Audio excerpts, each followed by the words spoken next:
Looking at some pricey records, boys. Some first presses, boys. Some Bonzers. John Bonz Jovi. Bonzy Rate. My favorite Boston skatecore band. Bonz Brigade.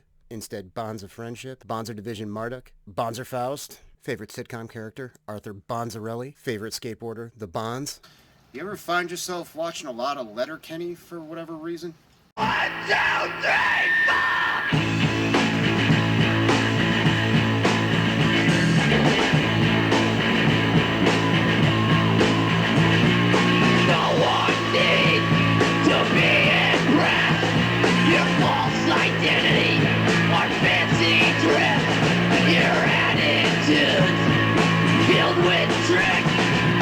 Personality makes me sick.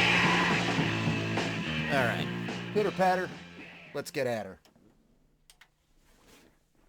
So on deck, it's been a while since I've spun something in the background, but I really enjoyed this when I discovered it. It just arrived in the mail today. This is Misto Disto with The Rules Have Been Disturbed. This is Dark Symphony's Crypt reissue, Dutch speed metal. Pre that band Mandator that were more thrash, kind of technical thrash. I have one of their LPs, which is great, but this rules. It smokes. You're going to hear some piercing wails in a second. Fucking sick. It also includes the No AIDS in Hell demo. Not sure how I feel about that, but this is a great reissue. Fucking ripping stuff. So I just want to talk about some grails I got, like, the second half of 2020. This stuff's been piling up forever. I kind of separated out my my Arrival box, which goes back in time to, you know, the Paleolithic era, and just got out all my, like, OG presses that I purchased last year, stuff that I, you know, really wanted. Came across some money here and there and got some cool stuff, some Bonzers, some bangers. So, first off, we got Heavy Load. This is some pure Swedish steel right here. Death or Glory, 1982. Fucking perfect Swedish heavy metal. It's pure as the driven snow. Talk about wailing, epic, fucking heavy metal. This came out on Thundercloud Recordings. Check out those labels. Very cool. Black vinyl. Don't need to see that.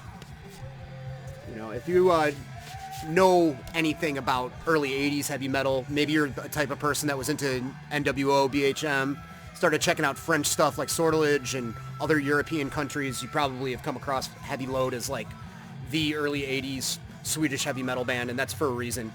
And just marvel at that cover art for a second. This barbarian fighting a... What is that? A polar bear. Fighting a polar bear. Then we got Fate's Warning, Awaken the Guardian. I got buddies that love this. You know who they are. I knew I needed a copy at some point or another. I have a dual CD with the first two on it that I picked up cheap, Newbury Comics, a couple years ago, but I wanted this on wax. Original pressing on Enigma. Mid-80s this came out at some point. I'm not sure when exactly. Metal Blade, 86 on Metal Blade. See if there's any cool center labels on this or anything. Yeah, just your standard Enigma Metal Blade center labels. And, I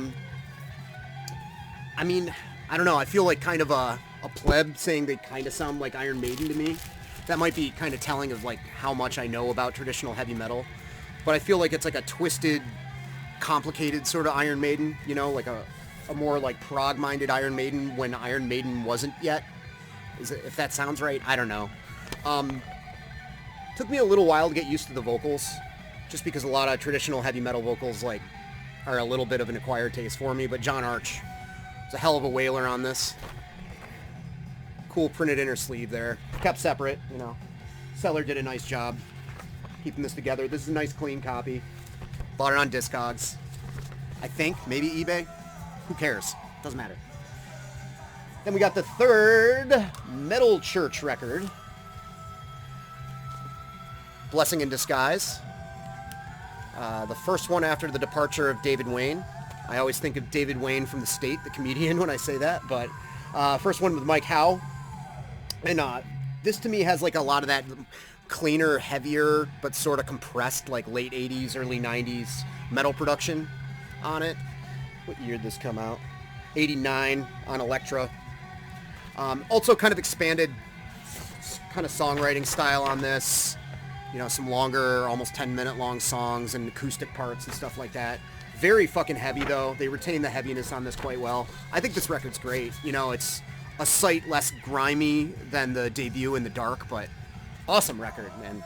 Metal Church, Blessing in Disguise. Had this on cassette for a while, and it's one of those deals where I bought a couple of LPs off of a European seller on Discogs, and I actually wanted to throw something in that was reasonable after shipping, one of those kind of deals, and this, like, was cheap, you know, after you factor in shipping from Europe, which was kind of a lot. Then we've got some French metallic industrial, I guess. Trepanum Paul, Aggravation. Nice X-ray of the pubic symphysis there. Little stool in the colon, you know, that's okay. This is a great record. I expected it to be more of a Godflesh kind of thing, and I think, you know, I think they got kind of panned as like a Godflesh clone or a mechanized death metal kind of thing, and I think there's a certain level of like metallic heaviness to it, but it's applied in a different way. More, almost just as much as like early industrial or post-punk, like Killing Joke-ish metal kind of stuff. Metal applied to that style, I mean. This came out on Road Racer. 1991. Got the Stop the Madness right there.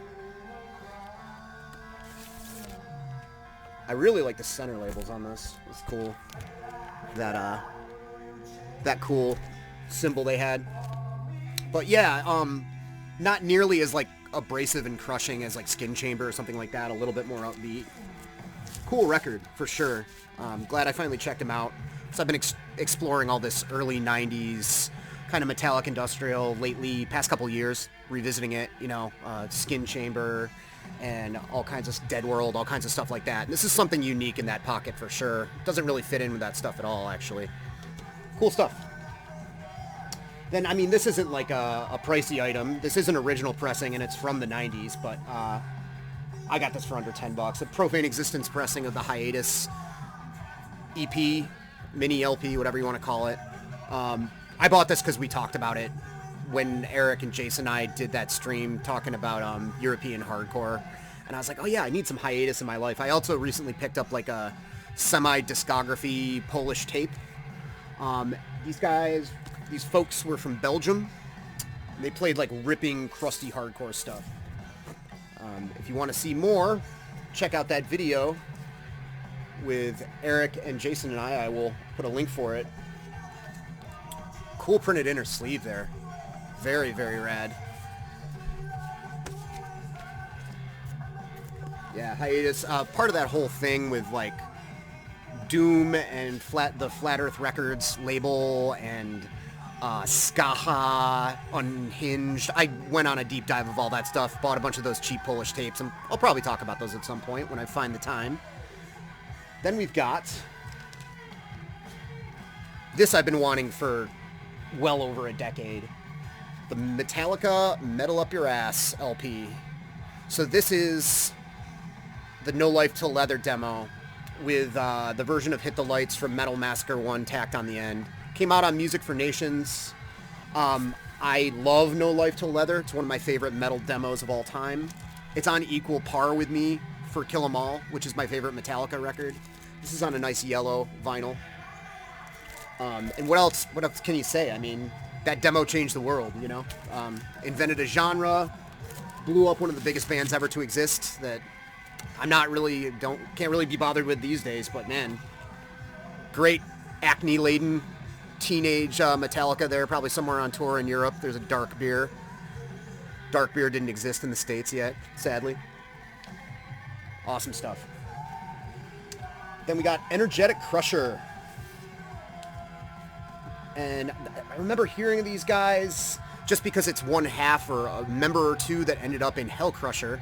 The other half was from Hell Bastard. See what they did there. Analog Archives brought it up. He's like, oh yeah, I need to get that Energetic Crusher record. On one of mine, I was talking about Hell Crusher, I think. And I was like, oh yeah, I need to check them out. I've never actually heard them. And holy shit. As soon as I gave it a couple of listens, I'm like, I don't really care what it costs. I'm going to get that LP. And of course, my dumbass didn't realize or look into it. They have a discography double CD that was just put out. I don't think it's available in the States yet. Totally worth it if you can get your hands on it, if you like thrash metal or crust, because it's one of those bands that's kind of floating in between. That first Hellcrusher record is pretty similar to this. This is leaning a little bit more towards thrash and a little less towards crust. It is kind of growly in the vocal department, raw production, but it's got a lot of that tighter thrash metal kind of riffing and elements contained therein. Awesome cover art. I love the logo. Almost in the way of like Grotesque being like, this would pass for a graffiti logo, you know? Looks like something from like 80s like breakdance movies, you know? It's awesome. But yeah, just great thrash metal with like a raw kind of punkish edge to it, I'd say. Awesome band. I wish they'd done more. They have a couple of demos that's tacked onto that discography. And that was it. This is their only full length. And then they kind of morphed into Hellcrusher, who are goddamn legends and great. But would have liked one more LP. What are you going to do? Then we've got Contraporter. Again, discussed during that hardcore discussion with Eric and Jason and I. Also inspired by that. I might have bought this right before that because we were talking about it outside of the chat. Maybe not. I don't remember. But this is their debut LP. This is pretty well thought out, like faster European hardcore, kind of on the crusty side. Few interesting little dips in and out of the genre.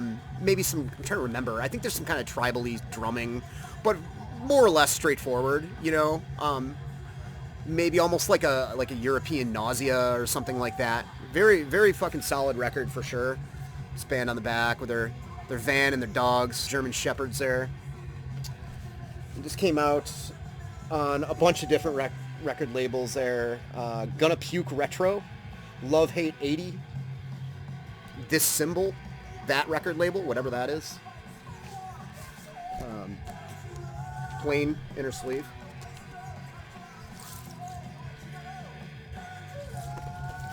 So it looks like maybe self-release because that's on that center label, I guess. All right, cool. Yeah, it must have been self-released. That's a really neat symbol there.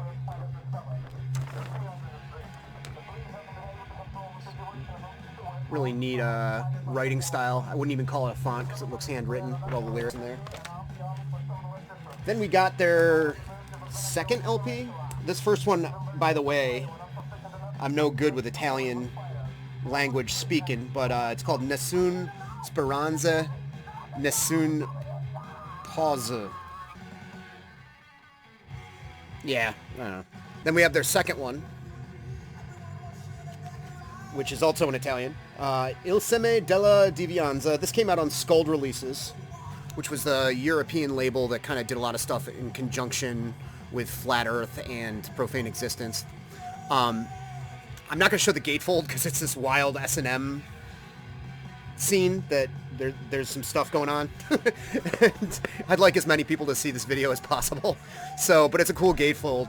And the music is way beyond what they're exploring on the first. It has those elements of that kind of crusty hardcore stuff, but it leans into like stoner rock and weird proggy shit involving like a lot of different instrumentation outside of the general, you know, guitar, bass, and drums and vocals. Gets almost like weirdly, again, pleb talk, but like weirdly kind of like King Crimson-y and dreamy sounding. Very, very, very, very drug-addled and fucking cool.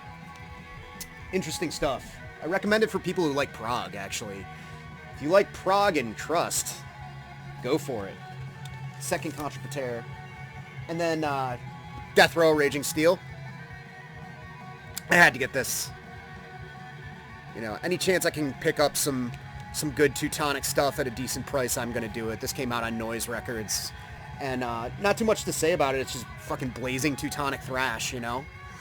Face-ripping, fucking barbarian, sword-clanging, German fucking darkness.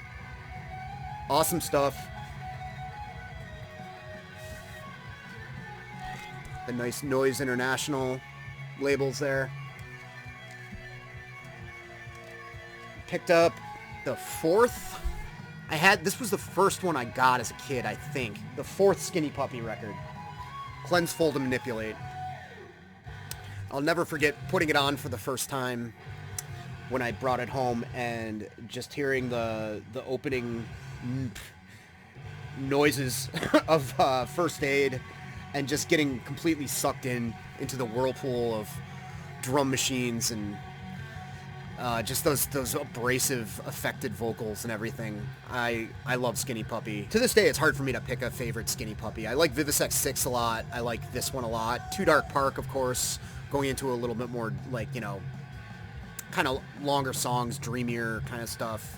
Last Rites being the total fucking disturbing mindfuck that it is. This is like probably their most solid and consistent all the way through, I feel like. But that's always up for debate. Probably still my favorite industrial band. Not that I listen to many. Alright.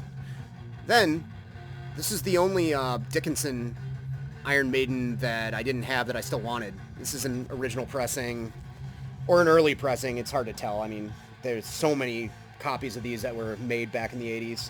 Capitol Records, whenever this came out, mid-80s.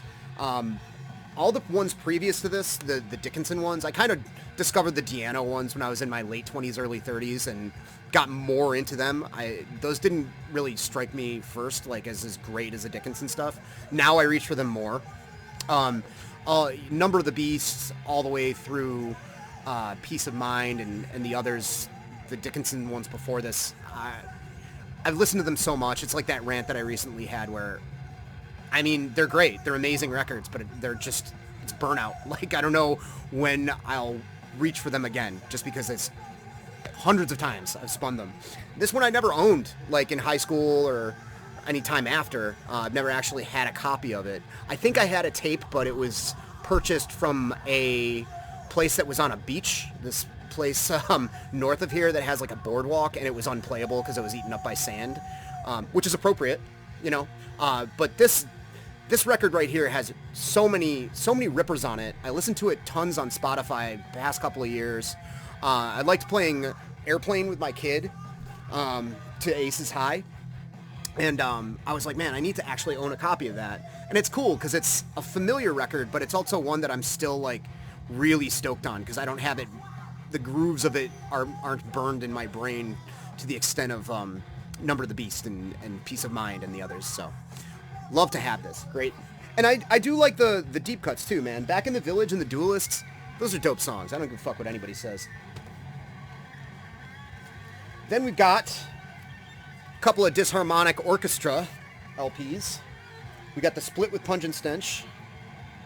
Australian Weirdos. How am I supposed to hold this? We'll do that. We can do the thing. You want me to do the thing? Yeah, I mean, fucking depraved, odd, grinding death metal stuff from Europe. What's particularly cool is the order sheet that came with this, with all this classic Nuclear Blast stuff. And there's a few things on here I'm like, you know what? I haven't heard of that, and I think I might try to pick it up. Like, I think, what's that band, Chronicle Diarrhea? I'm like, are they any good? The band called Deathcore, grindcore from Germany. Rostock Vampires, which I've heard of. Hardcore thrash. I'm like, I gotta track this stuff down. I didn't know about that shit. But you got like Atrocity Hallucinations on here. Abomination, which I have a copy of coming in the mail. Impulse Manslaughter. All kinds of fun stuff. Nuclear Blast was great when they were around back in the day. Now's a different story. And we got t-shirts on the other side. But yeah, I mean, this is, I think, the first thing that either of these bands recorded outside of demos. And it's them in their rawest forms. Obviously, Disharmonic Orchestra got weirder as time went on. So did Pungent Stench, for that matter. Pungent Stench, however, got more, depraved and a little bit more groove-oriented as time went on. Always a great band, though. Love Pungent Stench. And then, and I'm not even sure, I didn't even research when this came out. I mean, I think it was 89 or something like that, maybe 90. A Nuclear Blast. 89, yep. Those are the center labels. And then, get too ahead of myself here, I got Disharmonic Orchestra's first full-length Exposition Sprophylax. And the thing about this is it's a really great record. I mean, in terms of songwriting and composition and stuff like that, it's pretty imaginative. The riffs kind of leap all over the place, but it's not as straight up weird as I expected it to be, because I never really listened to these guys that much, back in the day or anything, here and there. This was 1990 on Nuclear Blast. This has a printed inner sleeve as well. That's pretty cool. And to me, it's a lot more straightforward than I thought it would be, is what I'm trying to say. It's pretty, weird riffs.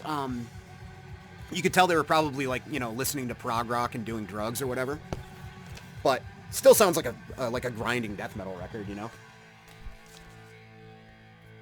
Then finally, last but not least, we got Rats Out of the Cellar. Had to own a copy. I think this is happening with a lot of dudes my age these days, where it's like, the really cheesy metal stuff from the early 80s that was straight up metal, before the whole era of Poison and all that kind of shit started taking over the airwaves and kind of souring people that were getting into thrash.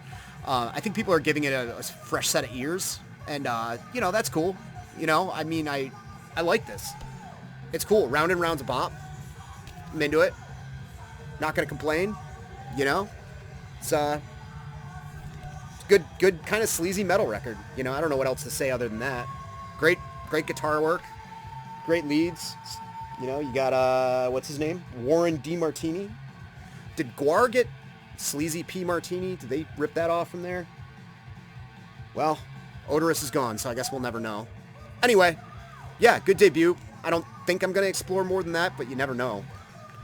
And that's all we got. And I just realized I recorded this flipped, I think. Or did I? Anyways, I'll flip it around in post if that's the case. Watch Letterkenny. Have a good day. Bye.